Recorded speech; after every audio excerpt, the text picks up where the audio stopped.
In the middle of the Pacific Ocean lies Hawaii, often painted as a tropical paradise. White sandy beaches stretch endlessly. Waves lure surfers into their eternal dance, and volcanoes rise like ancient guardians watching over the islands. Yet behind this beauty, there are stories rarely told by guides or travel brochures. Tales shrouded in fear, whispered only at night. Among them is one legend that chills even the bravest: the Night Marchers. Locals call them Uakai Po, the spirits of ancient Hawaiian warriors who rise from their graves to march across the land. They do not appear every night, only during sacred hours, often under the full moon or when the air falls silent and heavy. People say if you dare to look into their glowing eyes, death will follow. Some believe your soul will be taken, forced to march with them for eternity. Michael, a young anthropology student from California, traveled to Oahu to study this very legend. He lodged in an old wooden house deep in Nuuanu Valley, owned by an elderly Hawaiian woman named Kahu. From the moment he arrived, Kahu seemed uneasy. "If you hear the drums at night," she warned in a voice cracked by age, "do not ever look. The warriors' helmets glow in the dark. To gaze upon them is to surrender your life." Michael smiled politely, taking her words as nothing more than folklore meant to scare children, or perhaps to keep tourists intrigued. But curiosity began to gnaw at him. That very night, around 2 in the morning, he awoke to a faint, rhythmic sound. Dum, dum, dum. The steady beat of a drum echoed through the valley. His breath caught. At first, he convinced himself it was the wind, or perhaps distant revelers. But the beat grew louder, accompanied by the deep, haunting call of a conch shell. His skin prickled, and unease crawled up his spine. The next morning, Michael asked the villagers about what he had heard. Most turned away, refusing to speak, as if even the mention of night marchers might summon them. Finally, an old fisherman spoke quietly. "They walk the paths of the ancestors," the man said, staring at the horizon. "If your house stands in their way, you must go outside, lie flat on the ground, and bow your head. To resist them is death. To disrespect them is to lose your soul." Michael scribbled notes furiously, his excitement rising. To him, this was the perfect chance to document an old myth and prove whether there was truth in it. That night, he prepared his camera, audio recorder, and notebook, determined to capture evidence. But he had no idea how far his decision would take him. The full moon rose, heavy and bright. The air in the valley felt dense, as though every sound had been swallowed whole. Michael sat by the window, camera in hand, his heart racing. Then it began again. Drums, deep and thunderous. Drum, dum, dum. Voices followed, chants rising like waves, harsh yet powerful, carrying the cadence of war. Michael pulled the curtain back slightly. In the distance, he saw flickering torches weaving through the trees, not one or two, but dozens. His breath quickened as the procession drew closer, their flames moving in unison. And then he saw them. Tall figures, their outlines shimmering faintly. Spears glinted, shields shone, and feathered helmets, maheole, rose high into the night. Their bodies were translucent, glowing faintly as if made of moonlight. Awe and terror struck him at once. They were magnificent, terrifying, otherworldly. The warnings echoed in his mind.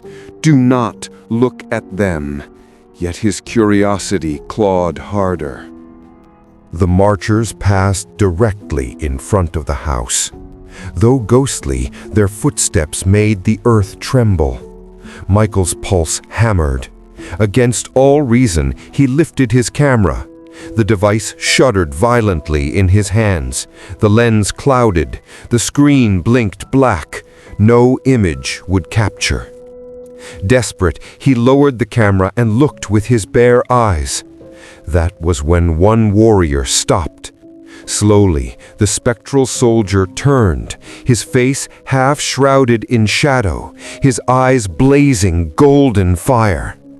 Michael froze, unable to move, unable even to breathe. It felt as if every drop of blood in his body had turned to ice. His knees buckled, and he collapsed to the floor. The chanting grew louder, circling him, pressing against his skull. Then darkness swallowed him whole. Morning light poured into the room. Michael awoke on the floor, trembling. Kahu loomed above him, her face drawn with fury. "You fool!" she hissed. "You looked at them. Do you think this is a game? They saw you. They will not stop until they have you." Michael stammered, insisting it was part of his research, that he needed proof. But Kahu's grip tightened on his shoulders. "You do not seek proof with spirits," she said, her voice shaking. "You show respect. If you stand in their path, you must kneel. If you gaze at them, you are claimed. They will take you, and you will march forever." In the days that followed, Michael noticed things that unsettled him. On the beach, he heard footsteps crunching behind him, but when he turned, there was no one there. At night, he dreamed of the warriors again and again, silent, faceless, calling for him to join. Sometimes the drums whispered faintly, even in broad daylight. His hands trembled, his skin turned pale. It was as though something invisible was draining the life from him. In his notebook he scrawled, "They are not myth, they are real, and now they want me." Finally, Kahu revealed the only way he might be spared.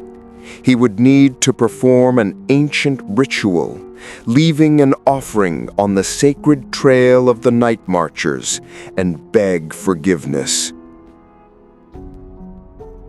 On a wind-swept ridge, believed to be one of their paths, Michael laid his gifts: tea leaves, roasted pork, and seashells.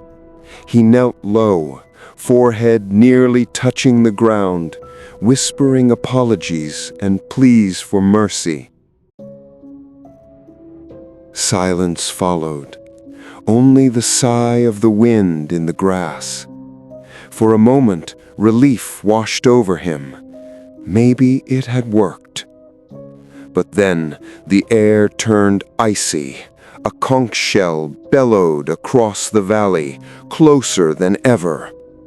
That evening, Michael wrote in his journal one last time, "If I do not survive tonight, let this be proof that the legend is true. They are not passing spirits, they are seeking something, and now they are seeking me." At 3 a.m., the drums began, louder than any night before. The earth itself seemed to quake. Michael covered his ears, but the sound was inside his skull. The lights flickered, then went out entirely. The doors rattled violently. Windows burst open, slamming against the walls. And then they came. The night marchers poured into the house, not drifting through walls, but opening doors, stepping across the threshold as if the barrier between worlds no longer mattered. Michael screamed, but his voice was drowned beneath the chant of war.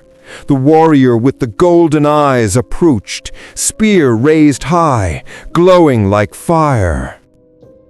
When morning came, Kehu entered the house. It was empty. The camera lay shattered on the floor, its screen cracked. Michael's journal rested on the desk, but its final page had been ripped clean out. No sign of a struggle, no body, nothing at all.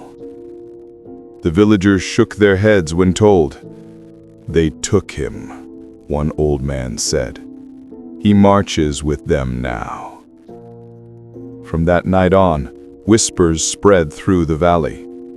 Some swore they saw a pale figure among the warriors, dressed not in ancient armor, but in modern clothes, eyes vacant, moving in step with the spectral army.